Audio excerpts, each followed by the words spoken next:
जय हिंद। देखते हैं आज के यानी 19 मई 2026 के इम्पोर्टेंट करंट अफेयर्स क्वेश्चंस को। तो चलिए स्टार्ट करते हैं। हमारे पास पहला प्रश्न है, मई 2026 में जारी हिंडले पासपोर्ट इंडेक्स में भारत को कौन सा रैंक मिला है? भारत को कौन सा रैंक मिला है? हिंडले पासपोर्ट में भारत का रैंक है 78वीं रैंक है। Option A. अब डिटेल में देख लेते हैं। मई 2026 में जारी Hindley passport index 2026 quarter second का में भारत पासपोर्ट का वैश्विक स्तर पर 78वां स्थान प्राप्त हुआ है। भारतीय पासपोर्ट के साथ 56 देशों में वीज़ा ऑन अराइवल यानी पहले वीज़ा लेने की ज़रूरत भी नहीं है, वहाँ जाकर के भी वीज़ा ले सकते हैं। तो 56 देशों में यह सुविधा है और हमारा रैंक है 78वां स्थान है। पिछला रैंक फरवरी 2026 में जारी हुआ था, उसमें 75वां रैंक थी, जबकि इस बार 3 गिर के 78वां पर आ गया है। सिंगापुर लगातार शीर्ष पर बना हुआ, सिंगापुर शीर्ष स्थान पर है जो कि 192 देशों में वीज़ा ऑन अराइवल है।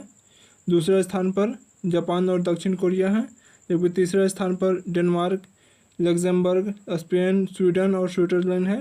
जबकि सबसे नीचे यानी अंतिम स्थान पर अफगानिस्तान है, जिसके वीज़ा ऑन अराइवल 24 देशों में है। अभी इम्पोर्टेंट इंडेक्स और उसमें भारत का रैंक देख लेते हैं। वर्ल्ड हैप्पीनेस रिपोर्ट 2026 में भारत का स्थान कौन सा है? 116वां स्थान। पहला स्थान कौन सा है? फिनलैंड का है। पहला स्थान पे ध्यान में रखिएगा, पहला स्थान में पूछता है कि किस इंडेक्स में कौन सा देश पहला स्थान पर है। विश्व प्रेस स्वतंत्रता सूचकांक में भारत का कौन सा स्थान है? 157वां स्थान है। यह कौन जारी करता है? विश्व प्रेस स्वतंत्रता सूचकांक को जारी कौन करता है? रिपोर्टर्स विदाउट बॉर्डर्स द्वारा जारी किया जाता है। नेक्स्ट रिस्पॉन्सिबल नेशन इंडेक्स में भारत का स्थान कौन सा है? 16वां स्थान है।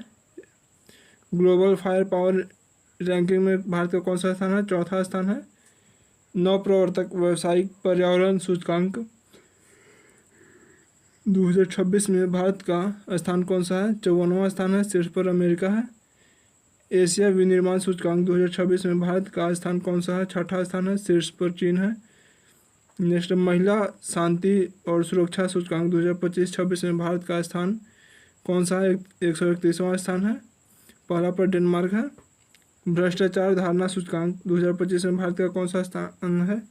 भ्रष्टाचार करप्शन में 91वां स्थान है। पहला में डेनमार्क है। वैश्विक आतंकवाद सूचकांक 2026 में भारत का स्थान कौन सा है? वैश्विक आतंकवाद सूचकांक में भारत का स्थान कौन सा है? 13वां स्थान है। पहला पर पाकिस्तान है। जबकि QS वर्ल्ड यूनिवर्सिटी रैंकिंग 2026 में भारतीय संस्थानों में पहला स्थान किसका है? तो IIT दिल्ली का है। नेक्स्ट प्रश्न देखते हैं। हाल ही में अंतर्राष्ट्रीय संग्रहालय दिवस कब मनाया गया? अंतर्राष्ट्रीय संग्रहालय दिवस कब मनाया गया? तो 18 मई को अंतर्राष्ट्रीय संग्रहालय दिवस मनाया गया। डिटेल देख लेते हैं। हाल ही में 18 मई को अंतर्राष्ट्रीय संग्रहालय दिवस मनाया गया। इस दिन को मनाने का मुख्य उद्देश्य सांस्कृतिक आदान प्रदान, सहयोग, शांति को बढ़ावा देने में संग्रहालय की भूमिका के बारे में जन जागरूकता बढ़ाना है। मैंने याद रखिएगा 18 मई को अंतर्राष्ट्रीय संग्रहालय दिवस। इसका थीम इस बार का विषय क्या है? एक विभाजित दुनिया को एकजुट करने वाले संग्रहालय। अब मई में, अभी तक के मई में जितने भी इम्पोर्टेंट दिवस हुए हैं वो देख लेते हैं। किस तारीख को कौन सा दिवस था? तो 1 मई को अंतर्राष्ट्रीय मजदूर दिवस मनाया गया, जबकि 2 मई को विश्व टूना दिवस मनाया गया। 3 मई को विश्व प्रेस स्वतंत्रता दिवस और अंतर्राष्ट्रीय तेंदुआ दिवस 3 मई को मनाया गया। 4 मई को अंतर्राष्ट्रीय अग्निशामक दिवस और कोयला खनिक दिवस मनाया गया। 5 मई को विश्व अस्थमा दिवस मनाया गया 5 मई को। 6 मई को राष्ट्रीय नर्स दिवस मनाया गया, जबकि 7 मई को विश्व एथलेटिक्स दिवस मनाया गया। 8 मई को मनाया गया विश्व थैलेसेमिया दिवस और वर्ल्ड रेड क्रॉस डे मनाया गया 8 मई को। 11 मई को मनाया गया राष्ट्रीय प्रौद्योगिकी दिवस यानी नेशनल टेक्नोलॉजी डे 11 मई को। 12 मई को मनाया गया अंतर्राष्ट्रीय नर्स दिवस, जबकि राष्ट्रीय नर्स दिवस 6 मई को मनाया गया। 6 मई को राष्ट्रीय नर्स दिवस मनाया गया, जबकि 12 मई को अंतर्राष्ट्रीय नर्स दिवस। 14 मई को विश्व प्रवासी पक्षी दिवस मनाया गया। 15 मई को अंतर्राष्ट्रीय परिवार दिवस मनाया गया। 16 मई को क्या मनाया गया? डेंगू राष्ट्रीय डेंगू दिवस और अंतर्राष्ट्रीय प्रकाश दिवस 16 मई को। 17 मई को विश्व दूरसंचार और समाज सूचना दिवस तथा विश्व उच्च रक्तचाप दिवस ये अभी तक है। और आज 18 मई को अंतर्राष्ट्रीय संग्रहालय दिवस मनाया गया। तो ये पूरा मई में अभी तक किस तारीख को कौन सा दिवस मनाया गया ये देख लिए। नेक्स्ट क्वेश्चन पे चलते हैं। हाल ही में उज्बेकिस्तान के ताशकेंत में आयोजित एशियाई मुक्केबाजी अंडर 15 चैंपियनशिप 2026 में भारत ने कुल कितने पदक जीते? भारत ने कुल 27 पदक जीते हैं।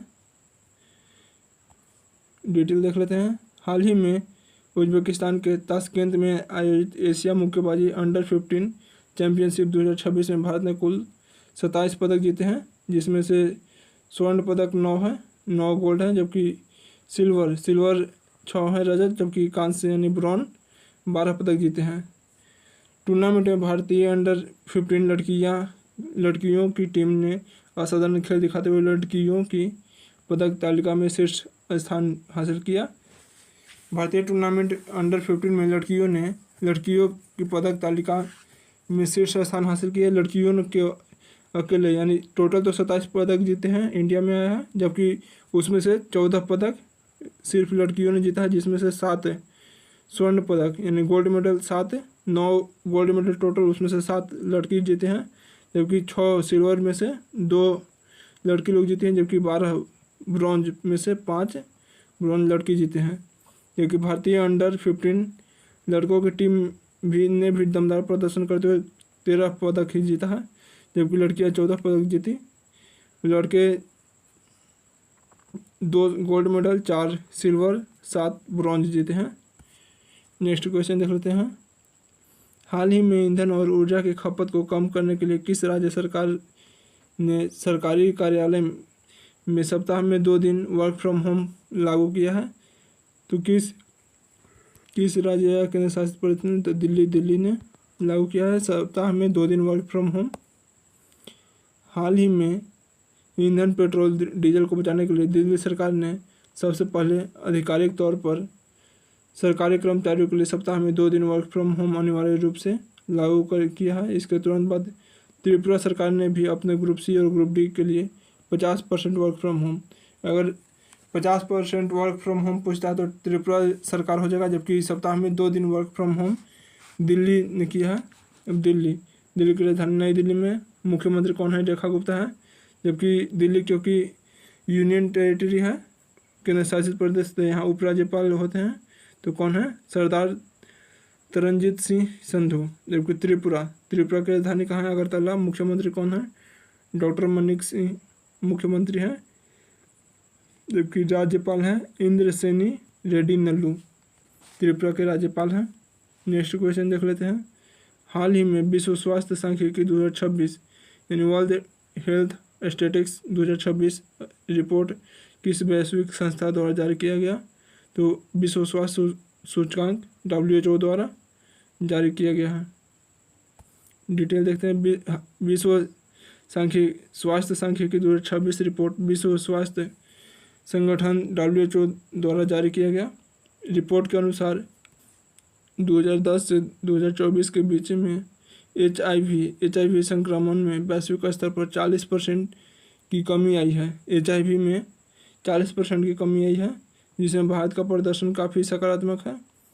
रिपोर्ट में 2020 से 23 के बीच कोविड-19 के कारण दुनिया भर में अनुमानित 2.21 करोड़ अतिरिक्त मौतों का उल्लेख किया गया है। जो नॉर्मल मौत होते थे उससे ज़्यादा 2 करोड़ 21 लाख लगभग में 2020 से 23 के कोविड-19 के कारण हुआ है,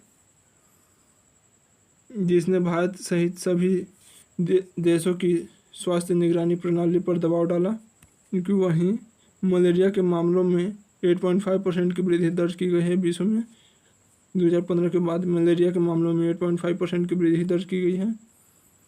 भारत में महिलाओं के बीच एनीमिया यानी रक्ताल्पता और बच्चों में मोटापे का उच्च स्तर अभी भी एक प्रमुख स्वास्थ्य चिंता बनी हुई है, जबकि मातृ एवं बाल स्वास्थ्य बिंदु है। भारत में मातृ मृत्यु दर और 5 साल से कम उम्र के बच्चों की मृत्यु दर में महत्वपूर्ण गिरावट दर्ज की गई है। नेक्स्ट क्वेश्चन देखते हैं।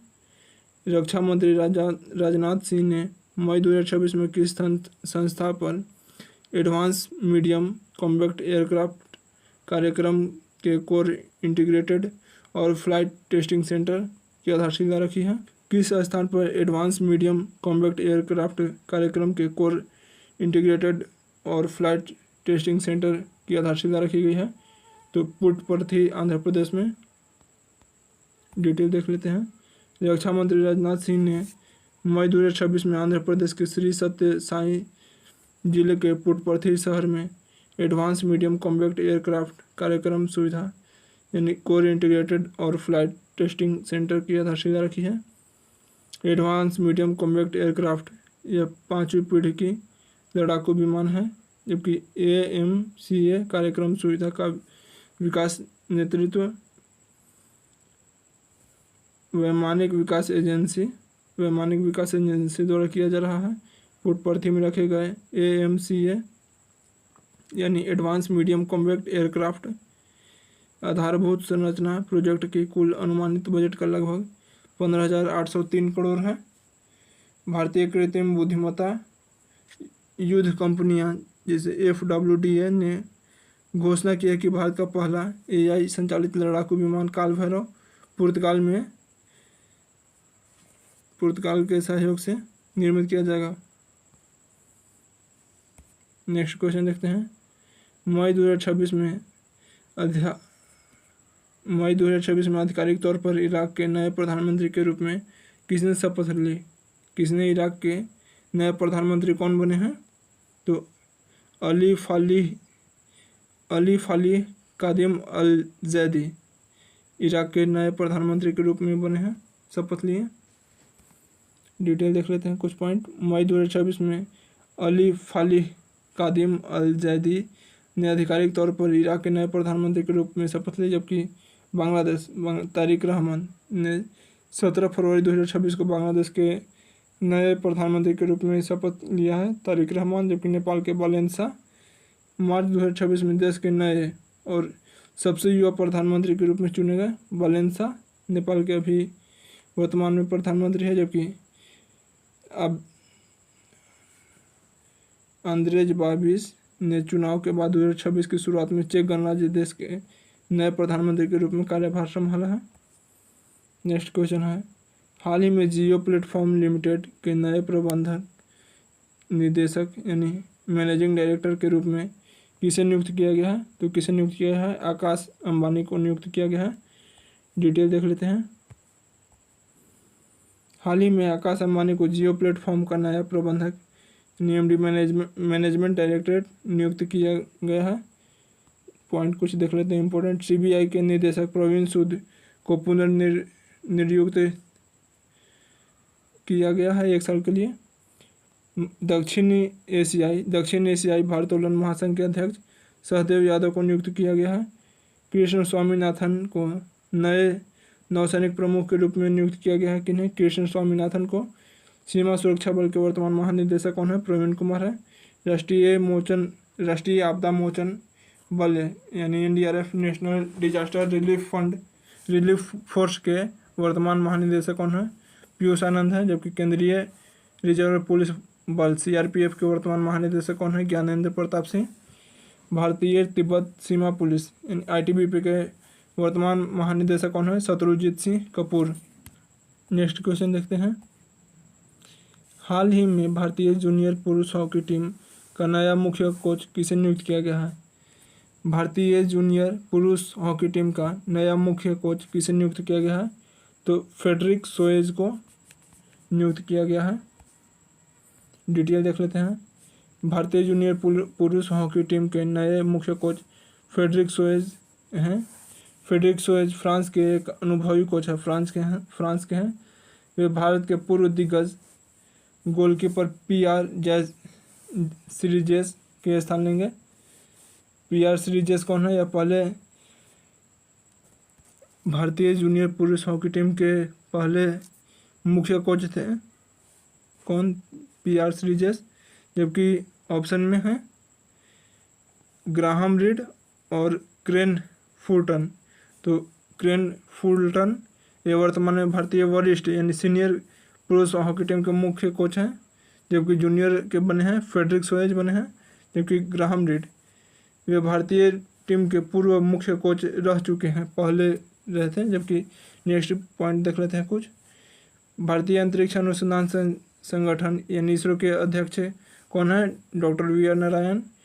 रक्षा अनुसंधान एवं विकास संगठन DRDO के अध्यक्ष कौन है? डॉक्टर समीर विकांता अध्यक्ष हैं।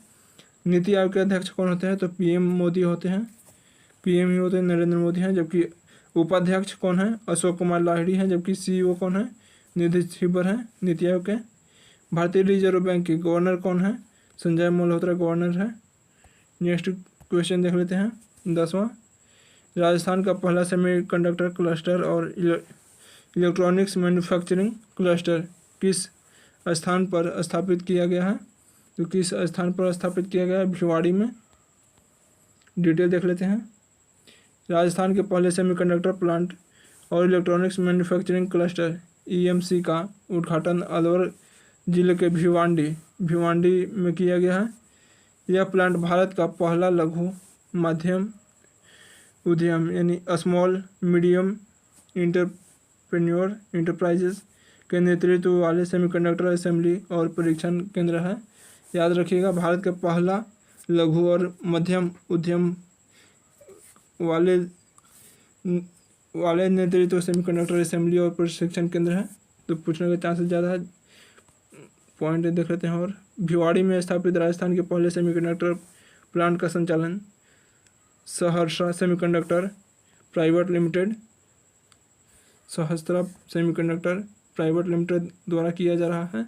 इस सेमीकंडक्टर प्लांट की अनुमानित वार्षिक उत्पादन यानी चिप पैकेजिंग क्षमता कितना है? वार्षिक 6 करोड़ चिप है, वार्षिक अनुमानित है। यह भारत का पहला SME नेतृत्व कमर्शियल सेमीकंडक्टर चिप उत्पादन प्लांट है। उद्घाटनकर्ता कौन कौन थे? केंद्रीय मंत्री अश्विनी वैष्णव तथा राजस्थान के मुख्यमंत्री भजनलाल शर्मा थे। नेक्स्ट प्रश्न देख लेते हैं। हाल ही में किस नेपाली पर्वतारोही ने 32 बार माउंट एवरेस्ट पर चढ़ाई कर अपना ही रिकॉर्ड तोड़ दिया है? तो कौन पर्वतारोही हैं जो 32 बार माउंट एवरेस्ट पर चढ़ गए हैं और वो अपना पिछला बनाया हुआ रिकॉर्ड को तोड़ दिए हैं? तो कौन है? कामी रीता शेरपा, जो कि 32 बार चढ़कर अपना रिकॉर्ड बना ली हैं फिर से। नेक्स्ट क्वेश्चन देखते हैं। किस फार्मास्यूटिकल कंपनी ने अल्जाइमर रोग के लिए भारत की पहली स्वीकृत दवा डोनानेम्ब लॉन्च किया है? तो किस फार्मास्यूटिकल कंपनी की यह है?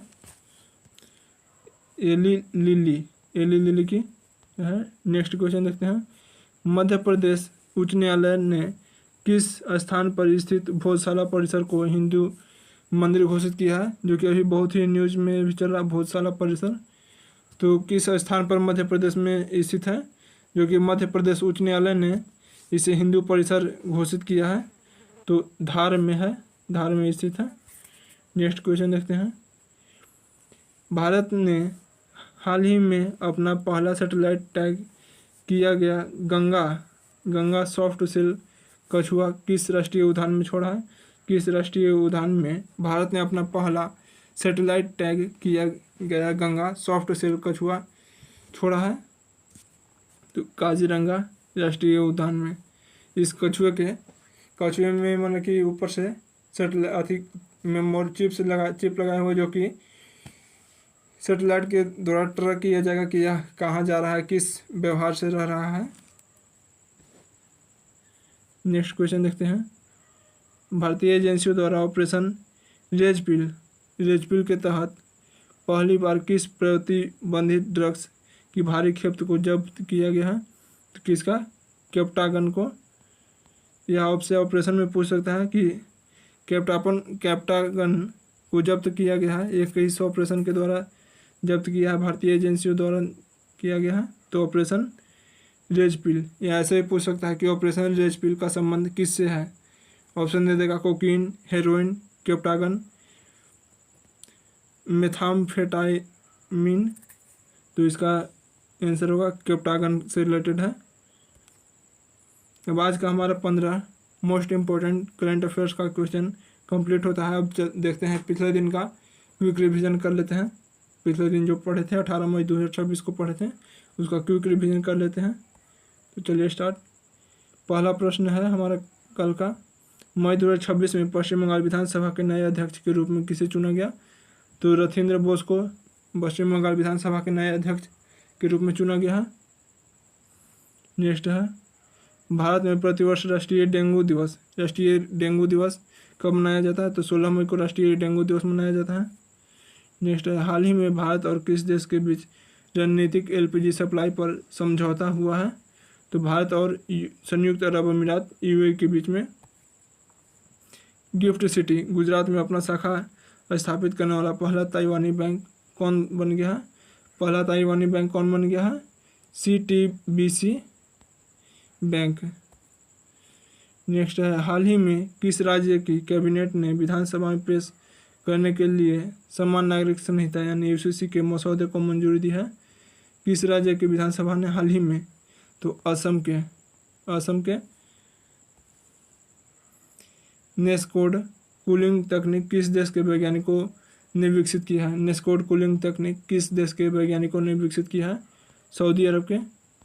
ये सारा क्वेश्चन मैंने पिछले क्लास में यानी कि 18 मई के क्लास में डिटेल से एक्सप्लेनेशन करके बताया था और एक्स्ट्रा पॉइंट्स भी साथ में बताया था इम्पोर्टेंट। तो अगर आप लोगों को यह क्वेश्चंस अगर डिटेल में अगर जानना होगा, पढ़ना होगा, तो पिछला क्लास से रेफ़र कीजिएगा, उसमें डिटेल में पढ़ाया हूँ। तो चलिए चलते हैं अब नेक्स्ट अगला क्वेश्चन पर। हाल ही में गंगम्मा जतारा महोत्सव 2026 किस राज्य में आयोजित किया गया? तो किस राज्य में गंगम्मा जातरा महोत्सव आयोजित किया गया? आंध्र प्रदेश में आयोजित किया गया। मई 2026 में केंद्रीय गृह मंत्री अमित शाह ने किस सुरक्षा बल को प्रेसिडेंट्स कलर का सर्वोच्च सम्मान प्रदान किया है? तो भारत राष्ट्रीय आपदा मोचन बल NDRF को प्रेसिडेंट्स कलर से सम्मानित किया गया है। नेक्स्ट है हमारे पास, हाल ही में दक्षिण एशियाई भारोत्तोलन महासंघ के नए अध्यक्ष के रूप में किसे निर्विरोध चुना गया है? दक्षिण एशियाई भारोत्तोलन महासंघ के नए अध्यक्ष के रूप में किसे चुना गया है? तो सहदेव यादव को चुना गया है। नेक्स्ट प्रश्न देखते हैं, भारत का पहला निजी तौर पर निर्मित सैन्य विमान एयरबस C-295 गुजरात के किस शहर में अंतिम रूप से तैयार किया जाएगा? तो बड़ोदरा में तैयार किया जाएगा। एटोरगिडी त्यौहार भारत के किस राज्य में मनाया जाता है? एटोरगिडी त्यौहार भारत के किस राज्य में मनाया जाता है? अरुणाचल प्रदेश में मनाया जाता है एटोरगिडी त्यौहार। हाल ही में काल भैरव नामक भारत के पहले AI संचालित ऑटोनॉमस लड़ाकू विमान का उत्पादन किस विदेशी देश में किए जाने की घोषणा की गई है? तो पुर्तगाल में किए जाने की घोषणा की है। भारत की पहली एकीकृत carbon capture utilization and storage field प्रयोगशाला सुविधा किस संस्थान में स्थापित की गई? भारतीय प्रौद्योगिकी संस्थान IIT बॉम्बे में स्थापित की गई। नेक्स्ट क्वेश्चन, दिल्ली के सेंट्रल विस्टा क्षेत्र में भारत के पहले हाइड्रोजन संचालित शटल बस सेवा किस संगठन द्वारा शुरू की गई है? तो Delhi metro rail corporation DMRC के द्वारा शुरू किया गया है। अप्रैल 2026 में भारत के थोक मूल्य सूचकांक यानी WPI आधारित वार्षिक मुद्रास्फीति दर कितनी रही है? तो 8.3% रही है। तो कल का भी हमारा क्विक रिवीजन हो गया पढ़ा हुआ। अब चलते हैं नेक्स्ट। अब क्वेश्चंस फॉर यू है, आपके लिए है यह क्वेश्चन, जिसका आंसर आप लोगों को कमेंट में ज़रूर बताना है। मई 2026 में अमेरिकी सीनेट ने किसे फेडरल रिजर्व का नया चेयरमैन यानी गवर्नर नियुक्त किया है फेडरल रिजर्व के? ऑप्शन है क्रिस्टोफर वालर, ऑप्शन B है मिशेल बोमेन, C है जोरेम पावेल, D है केविन वार्श। आप लोगों को इसका आंसर जरूर कमेंट बॉक्स में बताना है। जिसका भी आंसर सही होगा उसका कमेंट मैं पिन कर दूंगा। Thank you, keep learning, keep growing. जय हिंद।